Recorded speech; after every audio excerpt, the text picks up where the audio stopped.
Muli tayong nagbabalik sa ating programang Serbisyo Publiko sa segment ng Tinig ng Marino. Dito pa rin tayo sa programang Serbisyo Publiko sa segment po ng Tinig ng Marino. We have Engineer Nelson here and our resource person, si Engineer Ben Lorque. We're discussing Single Maritime Administration. Saan nyo gustong ilagay itong function na ito ng PRC na kinakatakutan nyo na kahit na magkaroon tayo ng Single Maritime Administration na dati ninyong sinasang-ayunan pero mukhang nalulungkot kayo dahil dito sa specificong provision na ito. Saan nyo ito gustong ilagay? Actually, hindi naman kasali sa STCW Convention yung examination. So, ang examination, licensure examination, ilalagay lang natin dyan sa PRC at ang COC, Certificate of Competency and Certificate of Endorsement, pwede natin ilipat dahan-dahan sa Marina.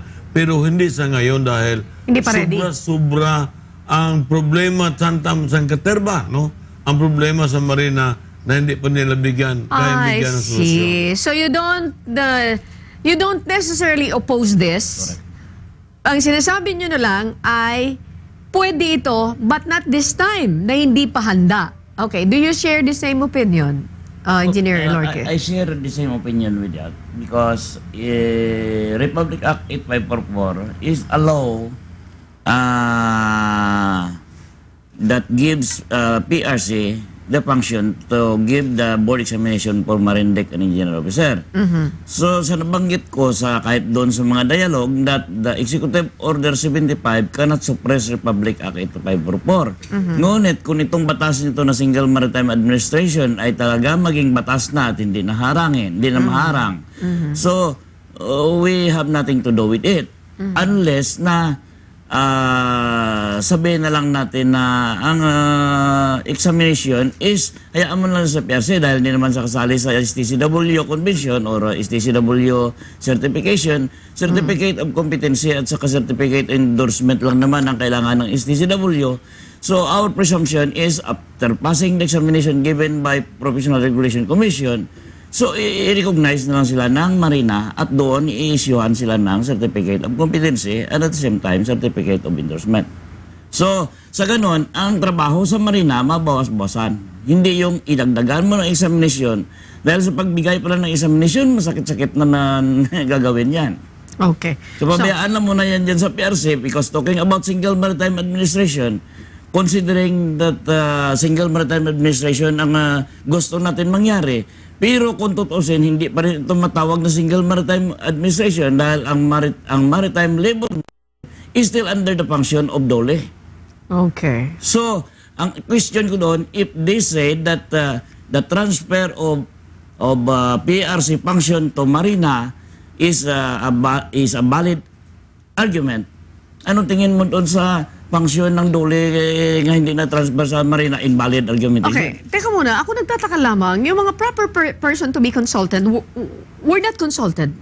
Yeah, yun ang nangyayari. Bakit po? Bakit? Ewan ko kung bakit hindi nila kami kinakonsulta. Supposed to be, kinakonsulta nila ang labor sector. Okay, hindi lang UFS, nandyan naman yung Amosop, nandyan naman yung Isla, nandyan naman yung iba pang mga onion. Amosop was consulted? Wala din. Hindi rin sila. So, ibig sabihin, may tendency din na i-oppose nila ito. Lahat ng union. I see. So, talagang magkakaroon sila ng problema just in case na matuloy ito. Now, I will not ask you kung ano yung susunodin yung hakbang just in case na pumasa ito. Later na lang siguro yan. But, let's go to the next question. Ay, tungkol ito doon sa... Gusto talaga natin ma-dissect ng gusto. Ano ba talaga ang problema ng industriya ng mandaragat sa EMSA? Last time we discussed about EMSA. And then sinasabi niya nga na yung German Ship Owner. Ship Owners Association. Oo, mayroon silang inilabas na assessment about Memorandum natin. Circular. Now, alamin natin, kung hindi ako nagkakamali, di ba, nagpunta sa ating bansa ang EMSA assessors noong 2006. Tama yung sinabi ni Engineer, naalala ko yan. And then, nagpunta rin ng 2010. So, ibig sabihin, after how many years? 6, 7, 8, 9, 10, after 4 years. And then, after that, pumunta ulit ng 2012. So, ibig sabihin, after 2 years ulit. At ang pinakahuli, nito October 2013. Ano ba ang nakita? Once and for all, doon sa ating mga kababayan na nakikinig partikularmente sa hanay ng ating mga mandaragat. Ano ba talaga ang nakita ng EMSA sa kanilang mga assessment o audit? Alright. ito ang napakaganda. Nang unang nagpunta dito ang EMSA, nakita nila dito sa ating maritime schools, no? Maritime education, at saka maritime training centers, na ang kakulangan, proper monitoring system, effective monitoring system. Yan ang wala tayo. Ang pangalawa nilang Proper or effective monitoring doon sa mga schools. sa mga schools And at training maritime centers. schools Maritime and maritime training school centers. and training. Training centers, Okay, yeah. training centers. Yes. Yang dalawang yan, ang nakita nila na kakulangan natin. Ano ang ating kasagutan? Sabi ng PRC, actually ang CHED ang dapat gumawa nito. Pero dahil hindi kakayanin ng CHED at hindi nila magawa, kami na lang napatupad. So anong pinatupad nila? Yung tinatawag na interim course. Interim course. Ngayon, so nagbigay na ng interim course. Bumalik ang EMSA dito noong 2010. Pagbalik nila sa 2010, meron na tayong interim course, pero anong nakita nilang kakulangan? Effective monitoring system at effective monitoring system at Inefficient pa rin. no quality management system implementation. Ayan ang tatlo na yan. Yun pa rin. Yung, Okay. Dalawa. Okay, Dalawa pa rin. Dalawa. So, umalis ang EMSA, sinabi na yun ang kakulangan natin. Ano ang ginawa natin? Alright, hindi na yung tinawag yung interim, gumawa ng management level course kasi mas mataas daw ang antas ng management level course kaysa doon sa interim. Yeah. Bumalik dito ang EMSA. Sinabi nila, wala yan, baliwala yan. Ang problema ninyo ay no effective monitoring system, no quality management system implementation. Yun pa rin. 2012. Yan ang kulang sa inyo. Alright. Anong ginawa natin? Gumawa tayo ng Single Maritime Administration And this is it. Executive Order. Well, sabi ng EMSA, it is a step forward. Okay. So, ibig sabihin, It is yung EMSA natuwa doon sa Natuwa- creation. Natuwa din naman. Just a mere executive order, meaning to say, dahil lang sa utos ng Pangulo, nagkaroon tayo ng executive order. Okay, yes. Yeah. Kasi masabi nila na okay, pati ang Pangulo na involved na dito, may concern na. Pero ano ang problema ng Pilipinas? No effective monitoring system, no quality management system implementation. Yung pa rin. Dapat ayusin nyo yan. Babalik kami October. sa October 2013. Ano ang ginawa natin? Wala. So, ibig sabihin, if you're going to summarize that, yung kanilang assessment noong 2006, after 4 years, bumalik ng 2010, the same findings. The same findings. And then 2012, the same findings. And 2013, the same findings. That Meaning we to say, have ineffective monitoring system and and lack of quality management system implementation. okay, engineer from 26 to 2013, mga ilang taon yon, ha? May na ako sa math. Yan. 6 to 13, that is 7 years. 7 years, ha? Kayo nasa industriya ng maritima. Wala ba kayang na-monitor na ginawa ng ating pamahalaan, na ginawang mabisa para matugunan natin yung pangangailangan May nila? mga suggestion ang mga marino, ngunit hindi nabigyan ng pansin. Even Senate President Drilon, he knows that. From 2006, the Senator Drilon was already in the Senate. And so he had acted that particular issues if really they are serious. However, Can you give us details? What are your... Okay, I'm sure your group, nagbigay kayo ng mga recommendations. Can you go on the details? Ano yung mga detalye nun? Ano yung mga recommendations na binigay nyo na in-ignore ito? Now, ganito lang naman yan. Nakita natin na yung eskwelahan na yan, ito ang kanilang deficiencies. Di pasira mo. Pasira mo. So you gave that kind of recommendation? Ganon talaga. They've got to be firm. Isira yan. Pero engineer, nagsara naman ng isa. Sinira Hindi, nila yung isa lang, pero ang Okay. eskwelahan natin dito, 95. Sinira nila. Ang ginawa naman ng PMI, nag-file naman ng TRO sa Supreme Court. Nakakuha naman ang Supreme Court ng TRO. So, sabihin, the operation still ongoing. Yeah. Okay. At saka napakaraming eskwelahan na sinurvey or inassess ng EMSA, mga 10. Okay. At nakita din nila na lahat yun ay may pagkukulang. So, ibig sabihin, for 7 years ay hindi naging effective yung mga ginawa. Okay. So, I am asking you, doon sa mga recommendations, can you give us the details? Ano yung mga recommendations nyo na medyo in-ignore? Even you're mentioning about the Senate President. Ano yung mga in-ignore nila na dapat ito yung akmang solusyon para tuldukan yung problema at tugunan yung inihiling ng EMSA? So one of the solution there is that if the requirement of STCW convention was not been met by maritime training school, so therefore they have to take action immediately or give closure. But what happened is, even my alma mater in Iloilo, Western Institute of Technology, in-close nila yon. Pero ngayon, bumalik Bukas naman. na naman. Pero ano, Alam din pero niya ng taga EMSA. Iloilo ka, aminable ka pa doon sa closure noon? Nung pag-close nila noon, that is, sabi nila, according to the audit, the findings sa audit, hindi sila na-qualified. Kaya, nag-close sila. Ngayon, nag-open naman sila dahil sabi naman daw, ang findings ng auditor is qualified na daw sila. Ngunit sabi ng IMSA, your system does not meet the requirement of the International Convention. Okay. Engineer, I don't know how are we going to solve this. Parang yung mga nag-inspect, yung mga auditor din natin, ay mukhang nandoon sa kanila yung problema. Kasi kung inefficient at hindi effective yung eskwelahan, ang gagawin ko lang, kung ako yung auditor, hindi ka makakapasa, kailangan mag-comply ka doon sa mga requirements. Magkamali Ganito ba siguro. ka-strict yung auditor natin? Baka mali siguro na sabi mo, nandoon sa kanila yung problema o nandoon sa kanila yung kwarta. No, I'm not saying... Hindi ko sinabi yun, engineer. Ay, sinabi ko... Kaya ba... So, kaya ibig nga bakit hindi nila pinapa-suspend? Teka muna, engineer. Sino-suspend? Bakit kung sa seryosong suspension, i-suspend talaga nila So, yung dapat na I could yung smell something eskwelahan. fishy here. There's corruption here. Yes, kaya nga baka nga nandoon sa kanila hindi yung problema kundi yung kwarta. I can see the problem now. Yeah. Pero how are we going to be strict on this? Kasi kapag ganito, for 7 years na wala tayong ginagawa, abay talaga naman nakakatakot yung binabanggit na almost kalahating milyon o less than million, 2 million na mga mandaragat natin ay will be affected. Natin dyan yung European vessels at ganun din yung Panamanian will be affected. ang simple na kasagutan dyan sa tanong mo Ay, ganito. mamaya na. Standby lang po. Okay. Nadali lamang po, Engineer Lorque. Talaga naman. Doon sa ating mga kasambahay, pinag-uusapan natin ng gusto ito, dinadissect natin ng gusto ito. Kasi involved dito mga kasambahay ang 80,000 jobs. 80,000 maliban doon.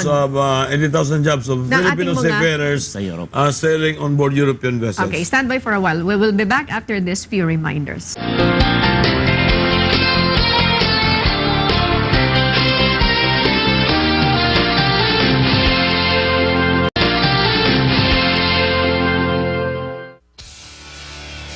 Nagbabalik tayo sa ating programang Serbisyo Publiko sa segment pa rin ng Tinig ng Marine. Thank you. Tama ka doon, Engineer. Dito pa rin tayo sa programang Serbisyo Publiko sa segment po ng Tinig ng Marino. We have Engineer Nelson here and our resource person, si Engineer Ben Lorque. We're discussing Single Maritime Administration. Ito na ba ang sagot sa EMSA threat? Okay. Inihimay-himay natin ito, as I've mentioned earlier, dahil involved dito yung 80,000 natin o more than 80,000 ng mga mandaragat. At kapag yan po ay nawala ng hanap buhay dahil noong 2006 pa, nagbabanta ito na hanggang ngayon, 2013, wala tayong nagagawa at may mga warning na tayong ginagawa sila. Abay, teka muna, baka kung saan pulutin at maaapektuhan yung ating mga pamilya ng mga mandaragat. Okay, kanina may sinasabi po kayo because sabi ko, bigyan natin ng detalye kung ano yung mga ginawa nyo mahakbang para matuldukan at makatugon tayo doon sa pangangailangan ng EMSA. Ang akin suggestion Kasi is... mayroon corruption eh. Yung mga nag-a-assess, sinasabi nila na okay ito. Dati hindi ito okay pero okay na ngayon. Pero pagdating ng EMSA, hindi pa rin. Hindi pa rin. The same findings ang nababanggit nila. seryosohin nila ang tinatawag na effective monitoring. Sino ang pwede natin ditong dikdikin? Marina. Kasi sila ang single marina, sila ang oversight committee. Ang Kasi mga... pwedeng dikdikin ng marina ang CHED. Pwedeng dikdikin ng marina ang TESDA. Pwedeng dikdikin ng marina ang PRC. Nandiyan na nga yung power sa kanila. Okay, ang mga, masasabi ba natin na yung mga shipping agencies are also in cahoots with this government offices? No, they're complaining as well. They are I complaining see. because they are also, they will become the victim also of this one. Okay. So, ibig Kagaya sabihin, ng yung mga ating- shipping agencies ay hindi pwedeng maging, kaalyado nitong mga tanggapan na binabanggit mo dahil sila mismo apektado. Ayun. Kasi ganito yung mangyayari dyan, no? Apektado ang ating mga marino. Bakit kamo? Tinatawagan na sila ng may-ari ng barko. Ngunit, nandyan pa rin sila sa marina, naghantay ng kanilang COP. Now, ngayon, kung talagang iban tayo, no? Iban tayo ng European community at hindi pasampahin, ang mga marinong Pilipino, 80,000 jobs yan ang mawawala. Now, yung 80,000 jobs, halimbawa, ikaw, marami kang principal o may-ari ng barko na European,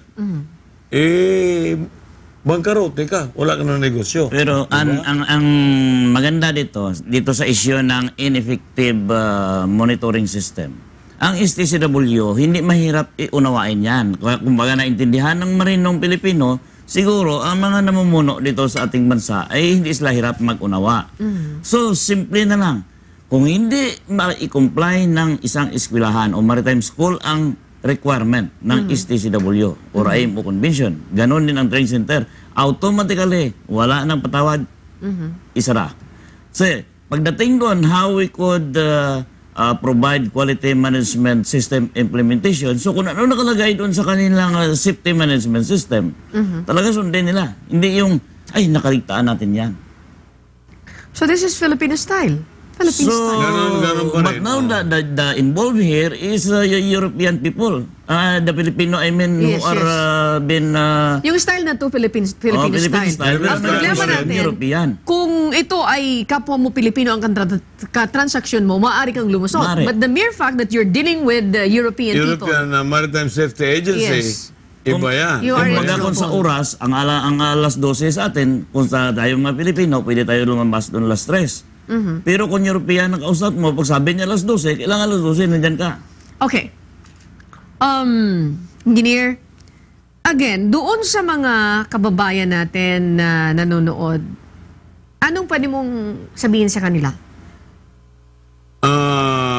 And then I will tell you later bakit kababayan ang tinatanong ko sa'yo. Ang akin lang, no, dito sa mga namumuno, sa ating pamahalaan, kung ano yung dapat gawin, kung anong nakita ng EMSA na dapat natin baguhin, yan ang dapat natin baguhin. Huwag yung, halimbawa, ang problema mo, masakit ang ulo mo. Yan ang nangyayari sa kanila eh. Hanggang ngayon, masakit pa ang ulo. Kasi sumakit yung ulo, ang ininom Diatabs. Ibig sabihin, mali yung binigay na Mali. prescription. Mali yung prescription. Okay. Oh. Now, ang ipinagtataka ko, for how many years na, sinong una kaupo noong 2006? Sinong administrator ng 2006? No. Sinong administrator ng Vicente 2010? Suazo, I think. Sino yung administrator ng 2012? At anong mga aksyon ang ginawa nila dito? It took 7 years. 2006, I think, Sevilla. Okay. Okay. Kaya sinatanong ko Oscar to yung Sevilla. engineer, I don't know kung tama yung aking assessment. Ano po? 2006, we have this report. 2010, ganun ang findings. 2012, ganun din ang findings. And 2013, ganun ang findings. It took 7 years. Iba-iba ang administrador noong panahon na yon. Ano ang kanilang ginawa? Yun. Ang hinayaan lang nila ang PRC na gumawa ng solusyon. At yun ang ginawa ng PRC. Okay. Now, ano yung nakikita ninyo right now na pwedeng gawin? Kasi hindi naman natin po pwedeng may sacrifice yung 80,000 nating mga mandaragat. Kung kayo ang tatanungin, punta tayo doon sa solusyon. Ano yung dapat gawin ng ating, let's say for example, yung pamunuan ng Marina, can we easily convince the EMSA, if you have plans na hindi na kayo kumuha sa amin at pauwiin namin yung 80,000 na mga seafarers nyo, pwede ba na pansamantala, ihinto nyo muna yan o i-cancel nyo muna yung ganong klaseng plano ninyo? At alam nyo naman, mayroon mga nangyaring mga disasters dito sa ating bansa. Pwede ba tayong gumawa ng ganon? Hindi, simple lang yan ganito. Kung ano ang deficiency na sinabi ng IMSA auditor, yon ang tutukan. Huwag yung dagdagan pa. Okay, engineer. Hindi, sabihin, sa nakikita ko lang, halimbawa, baka pwede tayong mapagbigyan. Parang makaawa muna tayo sa kanila. Let's ask their sympathy. Actually, Because I'm sure they will sympathize with us. Nag-isip din ng pamamaraan ng EMSA. Dahil ang European community mismo nag-iisip na ng paraan. Kasi sila rin maapektuhan kung bigla ang alisin mo ang mga Pilipinong marino dyan sa mga barko nila dahil wala ka namang saan ka magkukuha ng 80,000 Hindi po pwedeng i-sacrifice mo yung safety. Yeah, kaya nga rin. Pero saan naman sila kukuha talaga na Ipapalit doon. Kasi sabi nila, itong ating mga marinong Pilipino na nandyan sa mga barko natin, ilang taon na, ilang dekada na, nagsisilbi sa atin. Kawawa naman sila. Niloko lang sila ng gobyerno nila. Ang gobyerno lang nila, walang kwenta. Pero itong mga marinong Pilipino natin, na nasa barko natin, maganda naman ang performance, maayos naman. Ang gobyerno lang nila, hindi. So gumawa tayo ng paraan. Mag-isip tayo. May nagkaisip na, di ba kawawa sila ngayon? Tinamaan sila ng bagyong Yolanda o Haiyan, di ba? So, Nandoon. Actually, nandoon sa report nila na gumawa daw ng assessment. Dapat daw gumawa ng assessment kung anong nangyari doon sa hagupit ng bagyong Yolanda.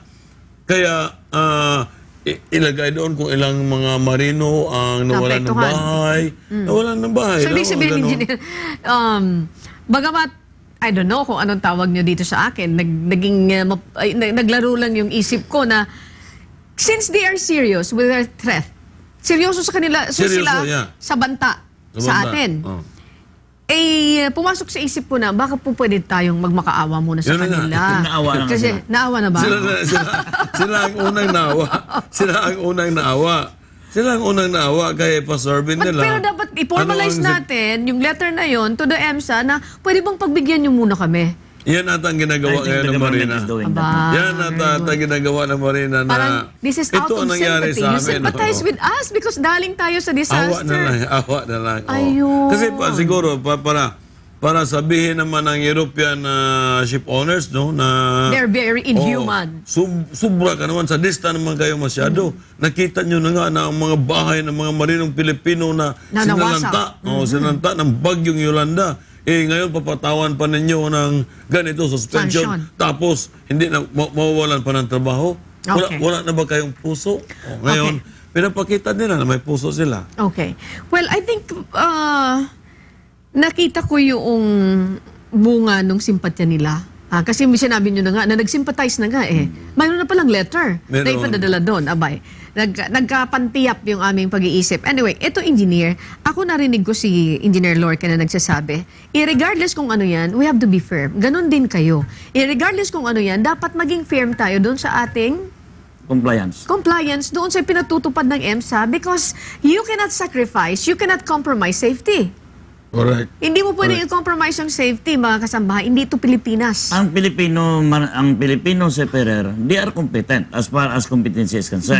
But the requirement imposed by the government does not comply with the international convention. Yan lang ang in-question ng international community. Okay, once again. Maritime community. Once again, dito po sa pagkakataong ito, your parting words, you call the attention kung sino man ang dapat ninyong tawagan. Binibigyan ko po kayo ng pagkakataon. Let's start with Engineer Lorca. Go ahead, please. Well, I could say that for those personalities, government agencies that are involved on these particular issues, the issue regarding ineffective monitoring system should be done with serious consent At huwag naman natin dagdagan para sabihin natin mapaganda pa. Kung ano lang ang deficiency, yan lang ang dapat tutukan ng pansin. Pagdating naman sa quality management system implementation, immediately we have to implement it without favor. Thank you. Regardless kung sino man yan ang mga tao na yan na masagasaan. Thank you so For much the for sake that. of the Republic of the Philippines and its people. Thank you so much. Engineer Ben Lorque, maraming salamat sa Thank inyo. you. And final statement from Engineer Nelson Ramirez here. Ang masasabi ko lang ay kung halimbawa sumakit ang ulo natin, inom siguro tayo ng paracetamol. I mean, napakasimple. Kung anong problema, yun, doon tayo tututok na solusyon. We had been shooting our foot every now and then. Oh, ganun ang nangyayari. Kung ano yung sakit, yung gamot na prescription ay dapat tama. Ano ang gagawin Kung minsan natin? sabi nila, masakit ang tagiliran ko, Dok. Sabi niya, side effect yan. Kasi sa side Thank you so much. Mga kasabahay, bagamat kami natatawa dito, pero the problem is serious. At gaya ng sinasabi ng ating dalawang kasama dito, kailangan matugunan ito ng ating gobyerno, matugunan ito ng mga ahensya na nakapaloob dito, at huwag itong babaliwalain. Kasi ang nakasalalay dito ang 80,000 na mga mandaragat. With that, tayo po ay nagpapasalamat. Engineer Nelson and Engineer Lorque, maraming salamat. When we come back, pag-uusapan naman natin sa kaligtasan at kalusugan ang tungkol sa construction safety.